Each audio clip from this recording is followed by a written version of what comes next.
আসসালামু আলাইকুম। কানিজ রেসিপির আজকের আয়োজনে আছে আপনাদের জন্য ভাপা পিঠা। ভাপা পিঠা খুব সহজে কিভাবে তৈরি করা যায় সেই প্রসেসটি আমি আজ আপনাদের সাথে শেয়ার করব। শীতকালে ভাপা পিঠা না খেলে কি চলে আমাদের? তাই আমি খুব সহজভাবে আজকে কিভাবে আপনারা ঘরেই ছাঁকনি বা স্টেনারে ভাপা পিঠা বানাতে পারেন সেই পদ্ধতিটি আপনাদের সাথে শেয়ার করব।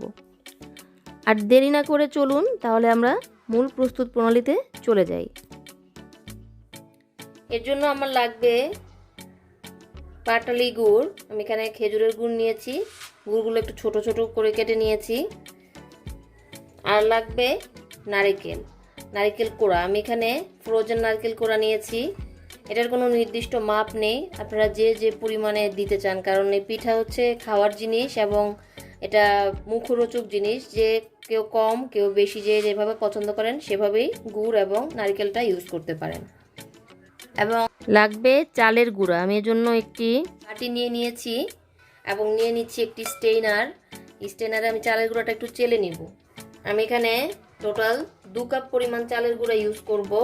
আমি 1 কাপ পরিমাণ নিয়েছি, এটাকে একটু চেলে নিচ্ছি। এবং চালের গুঁড়াটা কিন্তু আজকেই ভাঙানো, এটা আমি রোদে দেইনি, একদমই টাটকা চালের গুঁড়াটা দিয়েই করছি।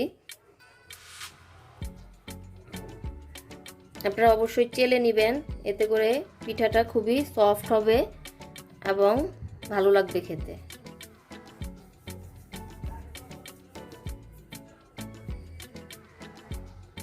যে কিছুটাই রয়ে গেছে এগুলো আমি ফেলে দিচ্ছি। একইভাবে আমি আরও 1 কাপ চালের গুঁড়া নিয়েছি এবং একইভাবে আমি এটাকেও চেলে নিচ্ছি। চালের গুঁড়াগুলো আমার চেলে নেওয়া হয়ে গেছে, দেখতেই পাচ্ছেন একদম কিন্তু ঝরঝরা হয়ে গেছে। তো এ পর্যায়ে আমি এখানে দিয়ে দিচ্ছি সামান্য একটু লবণ দিয়ে লবণটা একটু মিশিয়ে নিচ্ছি। লবণটা মিক্স করা হয়ে গেছে। এখন আমি এখানে কিছুটা পানি অ্যাড করব, যাতে করে এভাবে দলা পাকানোর পর দেখতে পাচ্ছেন একদম ঝুরঝুরা হয়ে গেছে। আমি যখন পিঠা বানাবো এই অবস্থা যদি বানাই তাহলে পিঠাগুলো কিন্তু আস্ত থাকবে না, ঝরঝরা হওয়ার কারণে পড়ে যাবে, মানে ভেঙে যাবে। এখানে সামান্য পানি অ্যাড করতে হবে, যেহেতু আজকে চালটা ভাঙানো, তো খুব বেশি পানি এখানে দিতে হবে না। আমি এখানে অল্প অল্প করে পানি দিয়ে মিশিয়ে নিচ্ছি। খুব বেশি পানির প্রয়োজন নেই, একসাথে বেশি পানিও দিতে যাবেন না।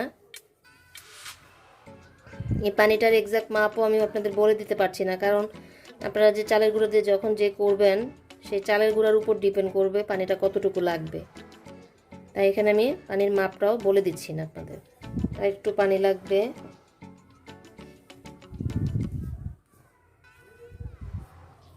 চালের গুঁড়োটা আমার পানি মেশানো হয়ে গেছে।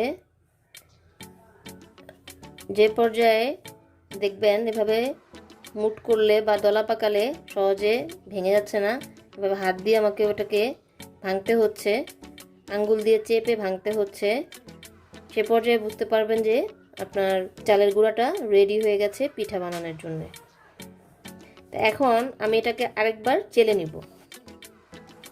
আবার একটি বাটি নিয়ে এর মধ্যে একটা স্ট্যান্ড নিয়ে নিয়েছি এবং এখান থেকে অল্প অল্প করে চালের গুঁড়া দিয়ে এভাবে হাত দিয়ে চেপে চেপে আমি গুঁড়াটাকে চেলে নিব দ্বিতীয়বারের মতো।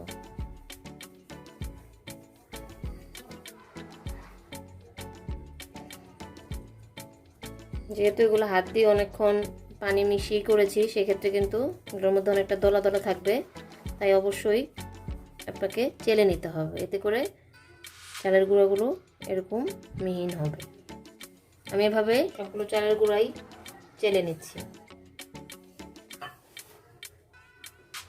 এখন চালের গুঁড়াটাকে আমি এক সাইড করে রেখে দিচ্ছি এবং আমার এবার লাগবে, আমি ভাপা পিঠা বানানোর জন্য 2টা বাটি নিয়েছি। এটাতে আমি 2টাতে আমি বানিয়ে আপনাদের দেখাবো। এটাতে আমি একটু লেয়ার বেশি করে দিয়ে, নারকেল গুড় লেয়ারটা একটু বেশি হবে এটার মধ্যে, যেহেতু এটার থিকনেসটা একটু বেশি। আমি সেটাও বানিয়ে দেখাবো এবং সিঙ্গেল লেয়ারেও এটা করে দেখাবো, এটাতে দুটোটাই দেখাবো। আর আমি এখানে নিয়ে নিয়েছি 2 টুকরো সুতি কাপড়। এটাকে আমি ভালো নর্মাল পানিতে ধুয়ে ভালোভাবে পানিটা চেপে নিয়েছি। তো এখন আমি চলে যাচ্ছি চুলায়। আমি এই প্যান বসিয়ে প্যানে দিয়ে দিয়েছি পানি। পানিটা অলরেডি বলক চলে এসেছে। তো এখানে আপনারা এরকম রাইস কুকারের যদি ছাঁকনি থাকে, রাইস কুকারের ভিতরে সেই ছাঁকনি দিয়ে দিলেও কিন্তু এখানে পর্যাপ্ত ধোঁয়া উঠছে, দেখতেই পাচ্ছেন। অথবা যদি ভাবেন এরকম স্ট্রেনার দিয়ে করবেন, সেটাও কিন্তু পসিবল, এখানেও কিন্তু যথেষ্ট ভাপ উঠে। তো আমার সুবিধার্থে আমি এটা দিয়ে না করে আমার কাছে রাইস কুকারের স্ট্রেনারটা ইউজ করাটাই সহজ মনে হয়। এই ছাঁকনিটা ইউজ করলে টোটাল স্পেসটাই কিন্তু ইউজ করা যাচ্ছে। তো আমি এখন পিঠাটা কিভাবে বানাবো সেটা আপনাদের দেখিয়ে দিচ্ছি। আমি ফার্স্টে এই বাটিটার মধ্যে পিঠাটা বানাবো। আমি এখানে প্রথমে দিয়ে দিচ্ছি কিছুটা নারকেল কোড়া দিয়ে তার উপরে আমি দিয়ে দিচ্ছি চালের গুঁড়া।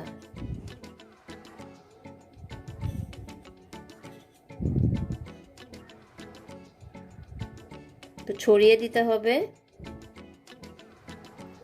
এবার দিয়ে দিচ্ছি খেজুরের গুড়।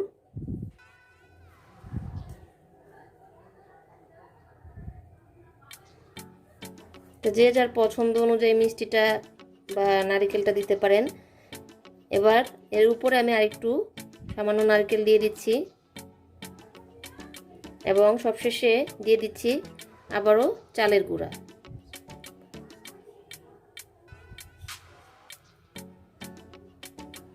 একসাথে বেশি দেওয়া যাবে না এবং খুব প্রেসার দিয়ে এটাকে চাপাও যাবে না, তাহলে কিন্তু ভালো হবে না পিঠা। খুবই হালকা হাতে এটাকে আপনি চেপে ফিল আপ করে নেবেন। আমি এখানে চালের গুঁড়ার এটা নিয়ে নিই, তাহলে সুবিধা হবে।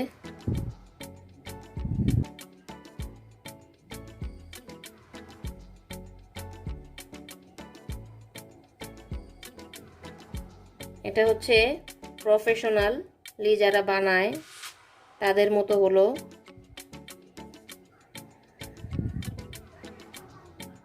কারণ তারা তো ফাঁকি ঝুঁকি দিয়ে বানায়।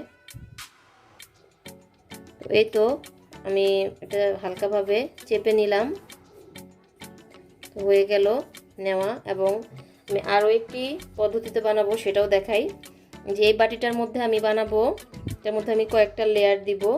তো ফার্স্টে আমি নারকেল কোড়াটা দিয়ে নিচ্ছি নিচে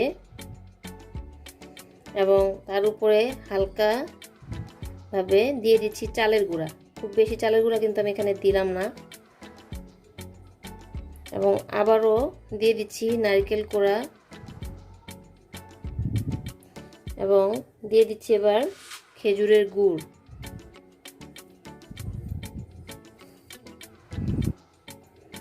এবং এবার দিয়ে দিচ্ছি উপরে আবার চালের গুঁড়া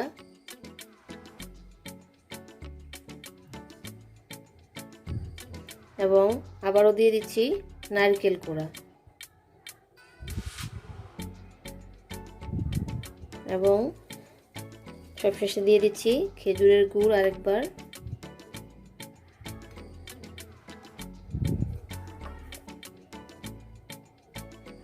এবং সবশেষে কভার করে দিচ্ছি চালের গুঁড়া দিয়ে। আপনারা এভাবে ট্রাই করে দেখতে পারেন। আমি পার্সোনালি এভাবে বানাতে খুব পছন্দ করি এবং খেতেও। কারণ যখন প্রত্যেক বাইটে বাইটে আপনি নারকেল ও গুড় পাবেন, তখন কিন্তু পিঠার স্বাদটা আপনার দ্বিগুণ বেড়ে যাবে। তাই এভাবেই ট্রাই করে দেখতে পারেন। আলতো হাতে এভাবে চেপে চেপে কমপ্লিট হয়ে গেল আমার দুটি পিঠা।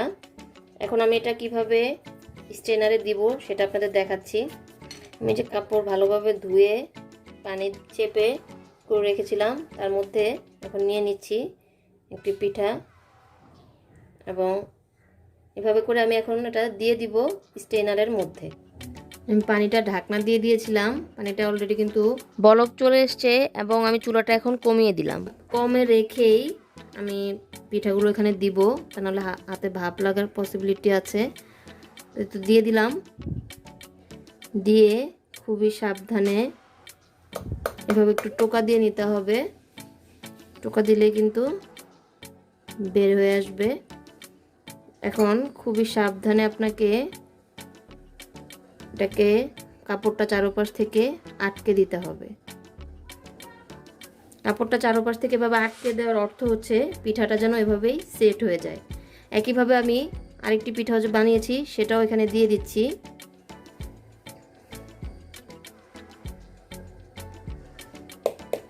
এটাও একইভাবে আমি বের করে নিচ্ছি এবং ঢেকে আটকে দিচ্ছি মুখটা। যে ঢাকনা দিয়ে দিলাম এবং চুলাটা এই মুহূর্তে আমি বাড়িয়ে দিচ্ছি। এ পর্যায়ে চুলাটা বাড়িয়ে দিব এবং অপেক্ষা করব 4 মিনিটের মতো। ফিরে আসছি 4 মিনিট পর।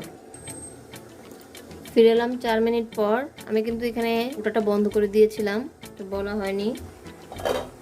আর মাঝখানে আমি একবার এই কাপড়গুলো সরিয়ে একটু ফাঁকা করে দিয়েছি যাতে উপরটা ভালোভাবে কুকড হয়। আমার পিঠাগুলো অলরেডি রেডি হয়ে গেছে। এখন আমি চুলাটা কমিয়ে পিঠাগুলোকে এখন তুলে নিব।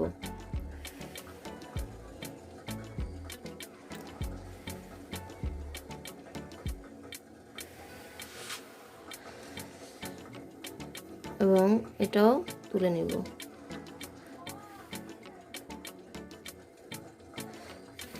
একইভাবে আমি বাকি পিঠাগুলো তৈরি করে নিচ্ছি। আমার সবগুলো পিঠা তৈরি করা হয়ে গেছে, দেখতেই পাচ্ছেন। আমি বড় সাইজের যে বাটিটা ছিল সেটা দিয়েই সবগুলো করেছি, শুধু একটি আপনাদের দেখানোর জন্য ছোট বাটি দিয়ে করেছিলাম। তো শীতের কুয়াশা ভরা সকালে যদি এরকম ধোয়া ওঠা ভাপা পিঠা হয় নাস্তায়, তাহলে তো খুবই জমে যায়, তাই না? তাহলে আমি তো খুব সহজভাবেই করে দেখিয়েছি আপনাদের। আপনারা আজই বাসায় ট্রাই করুন এবং পরিবারের সবাইকে নিয়ে শীত উপভোগ করুন। আজ তাহলে এ পর্যন্তই। সবাই সুস্থ থাকবেন, ভালো থাকবেন, নিরাপদে থাকবেন। আমার পরবর্তী ভিডিও দেখার আমন্ত্রণ রইল। সে পর্যন্ত সবাইকে আল্লাহ হাফেজ।